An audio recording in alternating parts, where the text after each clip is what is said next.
Good morning everyone. Today's lecture is on threshold gain coefficient. This is the minimum gain required to achieve lasing in a medium, in an active medium of a lasing system. Now this lecture assumes the knowledge of basics of laser properties, basic laser properties and basics of lasing materials required to achieve laser. So it requires the knowledge of spontaneous emission, stimulated emission, population inversion, and certain parts of the laser like laser cavity, active medium, pumping mechanism, etc. So if you have all those knowledge, then this lecture can be understood easily. Okay, in order to derive an expression for threshold gain coefficient, we will consider a laser cavity.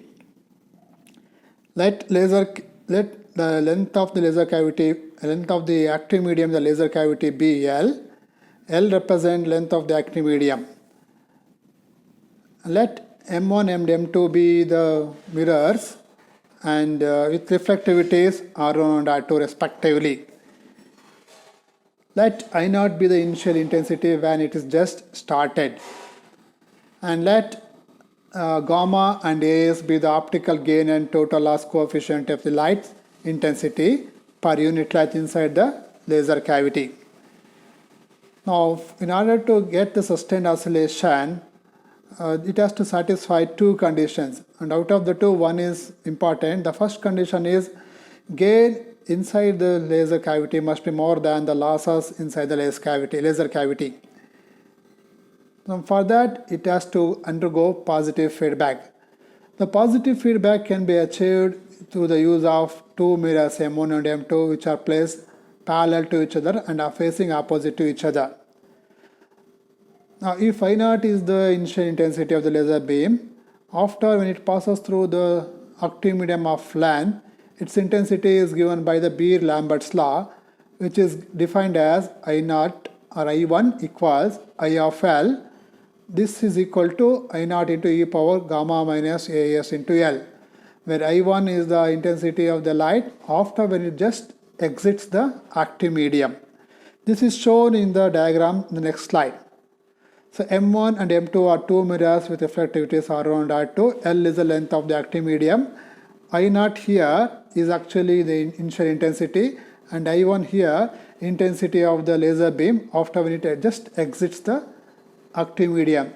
This light, when it incidents on the mirror M2, it gets reflected, and reflected intensity I am denoting it here as I2, and I2 now depends on the reflectivity R2 of the second mirror.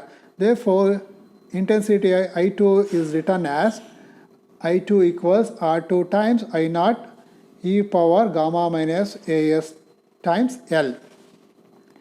This light I2 now passes through the active medium second time, and exited intensity I am denoting it as I3. Note that light has now passed twice through the active medium. Therefore, total length of passing through the active medium is 2L. The light rays I0 to I1 and I2 to I3 in the picture shown at the different directions, different places. When it is light is reflected from the plane mirror at normal incidence, light rays simply retraces its original path. Just for the simplification of and for the clarity, the two rays are shown at different places here. So intensity of I3 after when it exits through the active medium after passing the second time active medium is given by this expression I3 equals R2 I0 into e power gamma minus AS times 2L. Now this I3 now incident on the first mirror M1 and gets reflected back, and it comes back to the original position. So I4 is now actually the intensity of the light beam after completing one round trip. So after one round trip, this I4 now can be written as I4 equals R1 R2 I0 into e power gamma minus AS times 2L. R1 and R2 are reflectivities of the two mirrors respectively. Note that this is actually, I4 is actually is the intensity after passing through the active medium twice. Now with this expression I4, one can define the gain achieved by the light after passing through the active medium twice, which is defined as the ratio of I4 to I0. So ratio of the intensity of the light after passing through the light twice to the ratio of the intensity of light at initial stage. So that gain is now defined like this: I of 2L divided by I0. I of 2L is nothing but I4. Substituting that in the previous expression, we get the gain to be equal to R1 R2 e power gamma minus AS 2 times 2L. Where R1 and R2 are reflectivities of the two mirrors, so that is actually induces loss in the light intensity, because no practical mirrors can have 100% reflectivities. At maximum they can have 99.99% of reflectivity, and the other mirrors will have even lesser reflectivities. Alpha AS is actually represents all kinds of losses that is present in the medium inside the lasing system, like scattering, diffraction, absorption. To have lasing in the medium, the required condition is that G must be greater than or equal to 1. So using this in equation 2 becomes R1 R2 e power gamma minus 2L greater than or equal to 1. Now simplifying that equation, we can simplify it by taking anti-lag on both sides and sending R1 R2 to the right hand side. We get gamma minus AS times 2L is greater than or equal to ln of 1 by R1 and R2. So that can be used to solve for optical gain gamma, which is given by this expression: gamma greater than or equal to AS plus 1 by 2L natural logarithm times 1 by R1 R2. This also defines condition for lasing. So if the gain is more than this right hand side, then the lasing will initiate in the medium, in the system. So the minimum amount of gain required just to initiate the lasing is called threshold gain, and from that we can define threshold gain coefficient as, from the previous equation, mathematically that is equal to when greater than is symbol removed and equated to right hand side. So this threshold gain coefficient is denoted as gamma TH, which is equal to AS plus 1 by 2L natural logarithm of 1 by R1 and R2, or it can be simplified as AS minus 1 by 2L logarithm of R1 and R2. So change of sign is because we have taken 1 by R1 R2 in the previous expression to R1 R2 to the numerator. Note that this threshold gain coefficient is the minimum amount of gain required just to maintain the intensity. There will be no change in intensity or no loss in the intensity. So with this knowledge, one can define threshold population inversion. Population inversion is that when the population of the upper level is more than that of the lower level for any system. Here we are going to denote upper level and lower level by NS, NU and NL respectively. The population inversion is NU minus NL must be greater than 0. If NU minus NL equals 0, that is called as threshold population inversion, which is here denoted as delta NTH. Now for a 4-level system, this delta NTH can be related to threshold optical gain coefficient gamma TH by this relation. Delta NTH equals 8 pi nu naught square tau sp gamma TH C by N whole square G of nu. I will explain all these symbols in the next slide. Substituting the value of gamma TH, this expression becomes 8n pi square nu naught square tau sp divided by C square G of nu multiplied by AS minus 1 by 2L natural logarithm of R1 R2. In this expression, note down all the symbols, and these symbols carry these meanings. Nu naught represent peak emission frequency, N represent refractive index of the active medium. For gases it is nearly equal to 1. For liquids and solids it will be more than 1. Tau Sp is the mean lifetime of the upper level for spontaneous emission. So tau Sp, Sp in tau Sp stands for spontaneous emission. C is the speed of light in vacuum, and G of nu is actually line shape function at its peak value for homogeneous broadening, which is approximately equal to 1 by delta nu. You will learn about homogeneous broadening at a later classes.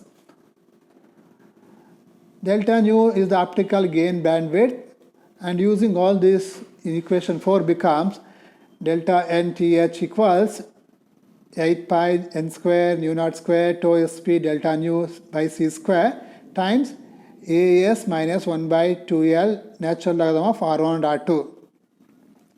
So lasing is achieved easily when delta nth is small. That means if you make the condition delta nth small value, you require less power for the lasing system to have lasing.